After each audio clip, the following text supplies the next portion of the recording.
Hello friends, it's Reena here once again. कैसे हैं आप लोग? चलिए आज मैं आप लोगों को एक कालीचरण की स्टोरी सुनाती हूँ। कालीचरण वो व्यक्ति था जिसके पास बुद्धि नहीं था। जो उसे कहा जाता था वो चुपचाप वो कहता था, दूसरों की बात सुनता था, वो अपनी बुद्धि नहीं लगाता था। बस जो कह दिया जाता था वो करता था। एक बार क्या हुआ कि जो कालीचरण था वो एक मंदिर में रहता था। पुजारी उससे जो जो कहता था वो करता रहता था। वो रोज़ सुबह उठ करके सारी मंदिर को साफ़ करके सारे मंदिर से जो पूजा पाठ के जितने बर्तन थे उसको धो करके रख दिया करता था। उसके बाद जैसे जैसे पुजारी कहता था वैसे वैसे वो भोग बना के भी रख देता था, खाना बना करके। फिर वो देखता था कि पुजारी उठता था, उसके बाद वो नहा धो करके भगवान की पूजा करता था। पूजा करने के बाद फिर वो भगवान को भोग लगाता था। भोग लगाने के बाद फिर वो पुजारी खाना ग्रहण करता था, मतलब खाना खा लेता था। उसके बाद फिर ये कालीचरण भी खाना खा लेता था। फिर अपना रोज़मर्रा का जो उसका काम होता था, साफ़ सफाई, वो अपना उस काम में लग जाता था। ऐसे करते हुए वर्षों बीत गए दोनों को उसी मंदिर में रहते हुए। पुजारी अपना पूजा पाठ करके अपना भोग लगा के खाना खाता था।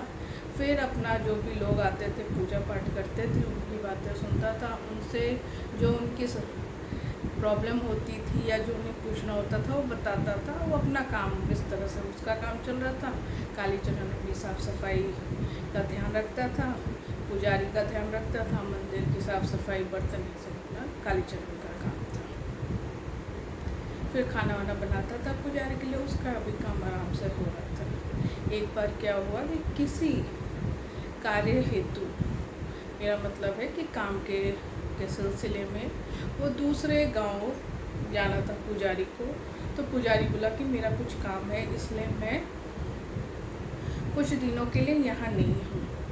जब तक मैं यहाँ नहीं रहूँगा तो तुम सुबह उठ करके पहले नहा लेना, नहा करके फिर पूजा करना, पूजा करने के बाद भगवान को भोग लगा करके ही खाना। तो कालीचरण ने समझ लिया, बोला ठीक है, मैं समझ लिया गुरुजी। तो गुरु ने कहा कि समझ गए ना मैंने क्या समझाया तुमको। सुबह उठना है, नहाना है, नहा धो करके भगवान की पूजा करनी है, फिर उनको भोग लगा करके ही तुम्हें खाना खाना है। बोला ठीक है गुरुजी, आप आराम से जाइए, मैं अपना काम कर लूँगा, सारा काम भी निपटा लूँगा और भगवान को भी भोग लगा के खिला के ही खाना खाऊँगा, ये मैं आपको वचन देता हूँ, आप जाइए। फिर वो गुरुजी जो पुजारी थे वो अपने गंतव्य स्थान पे चले गए जहाँ उनका काम था। उसके बाद इधर क्या हुआ कि पुजारी के जाने के बाद उस दिन की तो पूजा पाठ पुजारी ने कर लिया था। दूसरे दिन सुबह उठ करके जैसे पुजारी ने समझाया था, अपनी गुरु की बात मान करके सुबह उठा, नहा धो करके उसने पहले भोग तैयार किया। भोग तैयार करके फिर वो भगवान के पास ले करके आया और भगवान के सामने उसने भोग रखा और बोला भगवान ग्रहण कीजिए, अगर आप ग्रहण नहीं करेंगे तो फिर मैं खाना नहीं खा पाऊँगा।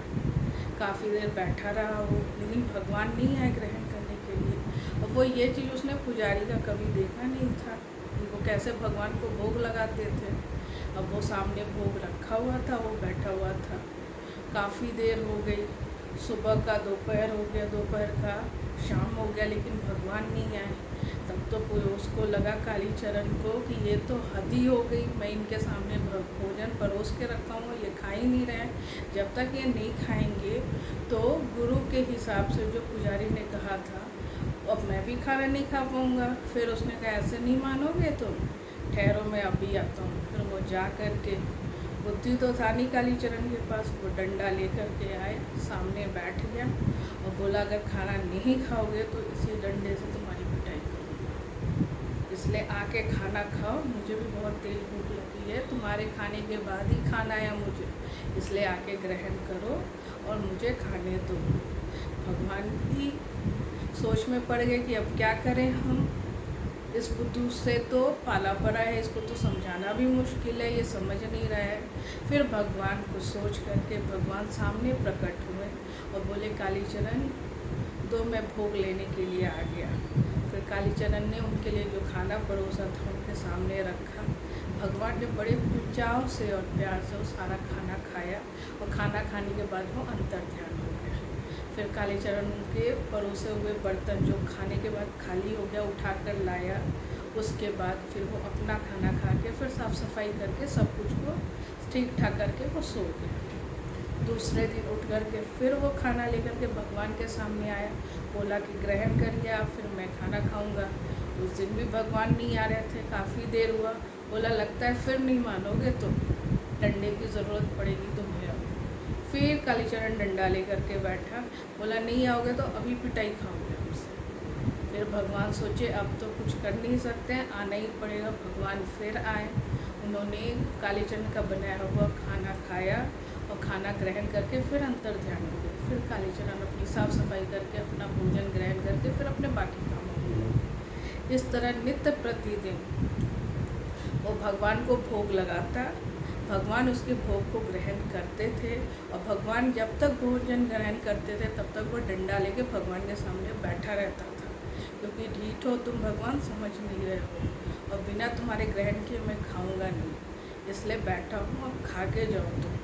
भगवान भी ग्रहण करके चले जाते थे, फिर वो अपना भोजन करता था। इस तरह जब तक पुजारी वापस नहीं लौटा तब तक कालीचरण अपने नियम अनुसार उठ करके भगवान को तीनों टाइम भोजन ग्रहण कराता, उसके साथ खुद खाना खाता, फिर अपने सारे काम निपटा के सो जाया करता था। हर चीज़ की बहुत अच्छे से ध्यान रखा उसने। जब गुरु वापस लौट कर आए और गुरुजी ने पूछा कि कालीचरण क्या तुमने अपना काम किया ठीक से? बोला हाँ गुरुजी, जैसे जैसे आपने बोला था मैंने वैसे ही किया। सुबह उठकर खाना बना के पहले भगवान को भोग लगाया, तभी खाना खाया। दोपहर और रात में भी उनको खाना खिला के ही खाया हूँ और तब सो जाऊँ। गुरुजी बोले बहुत अच्छा किया तुमने। उसके बाद फिर गुरुजी ने खाना दूसरे दिन भगवान के सामने भोग डाला और बोला कि भगवान भोग ग्रहण कीजिए। फिर जैसे गुरुजी भोग ग्रहण कराते थे वैसे ही उन्होंने ग्रहण कराया। उसके बाद थोड़ी देर बाद वो पुजारी ने वो थाली उठाया, उठा करके बोला कालीचरण भगवान ने भोग ग्रहण कर लिया, अब तुम इनको खा लो और सब में बांट दो। तब कालीचरण ने कहा गुरुजी भगवान तो खाए ही नहीं, आप तो वही थाली वापस कर रहे हैं।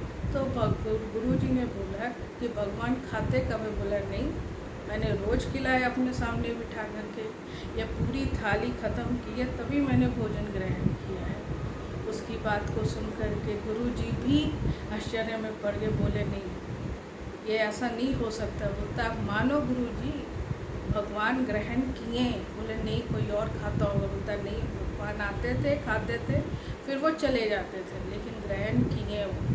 तब गुरुजी समझ गए कि इतने सालों से पूजा कर रहा था लेकिन आज तक भगवान के दर्शन नहीं हुए। लेकिन ये आदमी जिसके पास बुद्धि नहीं है, ये सिर्फ इतने दिनों में रोज़ भगवान के दर्शन कर लिए, तो ये तो मुझसे भी बड़ा है।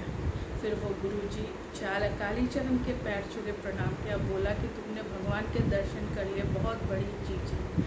इसलिए आप ये समझिए मन साफ होना बहुत ज़रूरी है। इसलिए कालीचरण का मन साफ था, उसने काम अपना अच्छे से किया। आई होप आपको ये कहानी बहुत अच्छी लगेगी।